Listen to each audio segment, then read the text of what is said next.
A peaceful morning is shattered by gunfire. A woman collapses right in front of her own home, blood spreading across the pavement. The camera captures everything, yet 6 years have passed, and the killer remains at large. Police have followed every lead, checked hundreds of vehicles, questioned those closest to her, but nothing. A black pickup truck? A shadowy figure in strange attire? Theories swirl, but the truth remains hidden. But what if he never really fled? What if he's still there, lurking in the shadows, watching everything, and laughing at your helplessness? Today, hear the story like never before, not from the police, not from the experts, but from the one who pulled the trigger. Listen, if you dare. If you're fascinated by true crime and unsolved mysteries, make sure to subscribe and turn on notifications, because some stories deserve to be told, and some killers are still out there.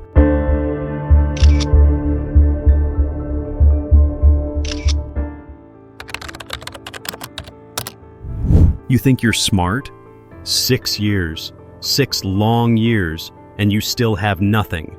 I was right there, standing in front of you, caught on that ridiculous piece of footage you keep replaying.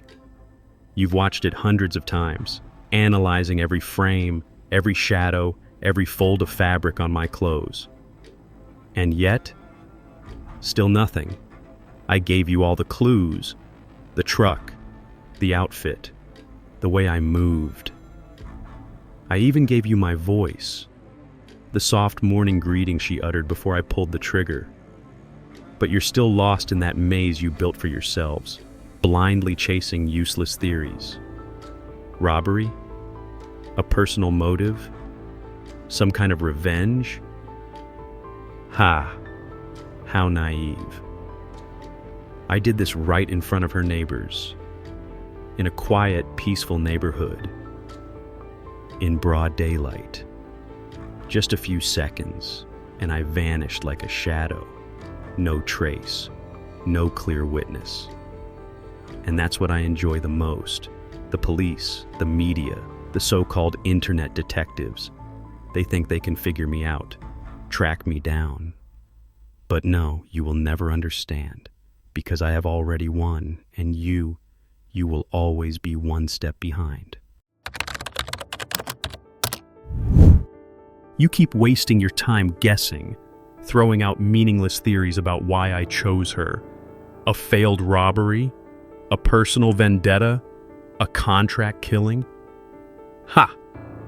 Those ridiculous assumptions only prove one thing: you know absolutely nothing. Liz Barraza was not a random victim. She wasn't in the wrong place at the wrong time. No, every single detail was planned in advance. You think I just happened to be there that morning? That I simply drove by and decided to kill her on impulse? Naive. I had been watching her. I knew how she lived, where she worked, her daily routines. I knew she loved Star Wars, that she enjoyed dressing up as fictional characters, that she spent her time doing charity work. A good person, harmless. But what does that even matter? You keep searching for a rational motive, but the truth is much simpler. She was the target I chose. I knew exactly when she would step outside that morning. A special day, the day she set up her garage sale. That meant she would be outside, completely exposed. No walls, no locks, no alarms. I didn't have to break in. I didn't have to worry about security. All I had to do was wait for the right moment, walk up, and do it. And the funniest part? She wasn't even afraid. When I walked toward her, she smiled and greeted me. "Good morning." So casual, so unaware. In that moment, I saw peace in her eyes. A fleeting second, right before it all disappeared. Do you know that feeling? The exact moment when a person realizes they're about to die? That is the moment I live for. No panic, no struggle, just pure, raw shock. And then I acted, fast, precise, without hesitation. 1 shot to the neck, to cut off her breath. 2 to the chest, to make sure she wouldn't get back up. And a final shot to the head, to finish it. Not a single wasted second. Not a single unnecessary movement. A perfect execution. And what about you? 6 years, countless investigations, endless leads, all that effort to track me down. And what do you have? Nothing? You are always one step behind, chasing shadows, desperately trying to make sense of a game you will never understand. Why did I choose Liz Barraza? Because I could, because I wanted to, and because I knew you will never find me. You pride yourselves on your investigative skills, but let me be clear, you will never catch up to me. Everything was meticulously planned. No traces, no mistakes, nothing left to chance. I had been watching Liz long before that morning. I knew her schedule inside and out. She suspected nothing. No one suspected anything. And why would they? Because I had orchestrated everything down to the finest detail. You really think I just showed up that morning and carried out the execution without preparation? Ha! You're laughable. I knew exactly when she would step outside, 7:20 a.m., the perfect time.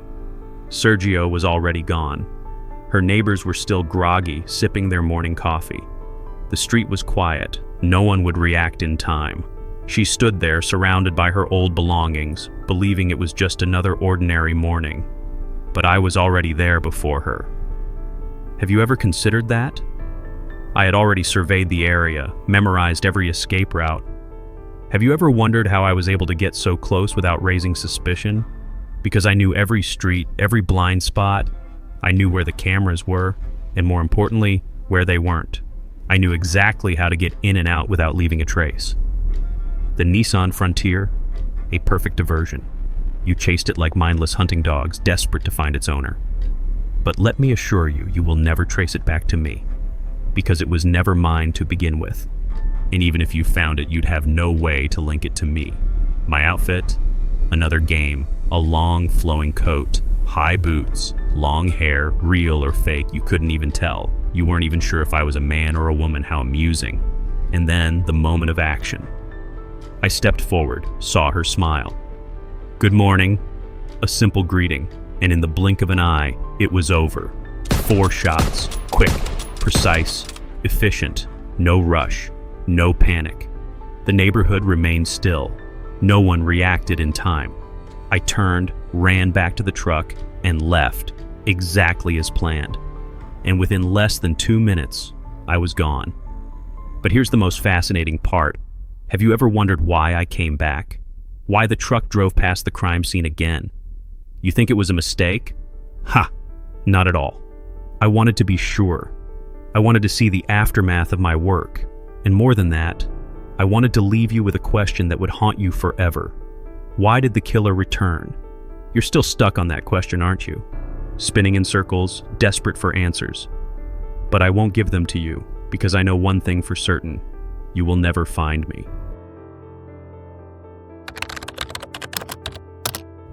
She had no idea, no instinct, no time to be afraid.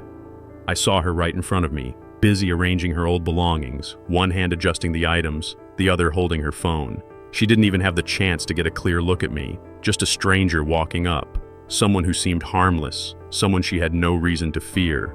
She smiled, her voice light and casual. Good morning.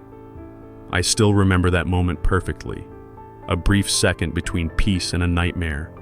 A second where I was in complete control. And then, I struck. The first bullet tore through the quiet morning air, a shot straight to the neck, severing every sound, every chance for her to scream or call for help. She didn't collapse immediately. She was still standing, eyes wide in disbelief. The second and third shots ripped through her chest, snuffing out her final breath. She crumpled to the ground, blood pooling across the pavement, her belongings scattered, a chaotic mess replacing the stillness from seconds before. But I didn't leave immediately. No, I'm not careless. I stepped forward once more, looking down at her face as it turned pale. No fear, no shock anymore, just emptiness. One last shot to the head, to be certain, to finish it. It all happened in seconds. No screams, no resistance, just death, swift and decisive. Then I turned and walked away. No rush, no hesitation. That's the difference between a common murderer and me. Others might shake, they might falter, but I don't. As I stepped into my truck, I knew everything had gone exactly as planned. No traces, no clear evidence. The cameras captured it all, but as you've seen, they were useless. You couldn't identify me. You couldn't even determine my gender. You had no clue where I came from or where I went.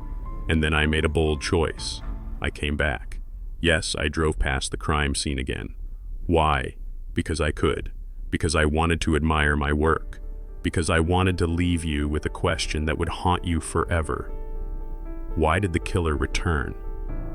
How many years have you wasted trying to answer that? 6 years, right? And still, no solution. That is the moment I enjoy the most. Watching you waste time, chase the wrong suspects, grasp at theories, only to end up with nothing. Liz Barraza died right in front of her home, on what she thought was a normal morning, and there was nothing you could do but guess.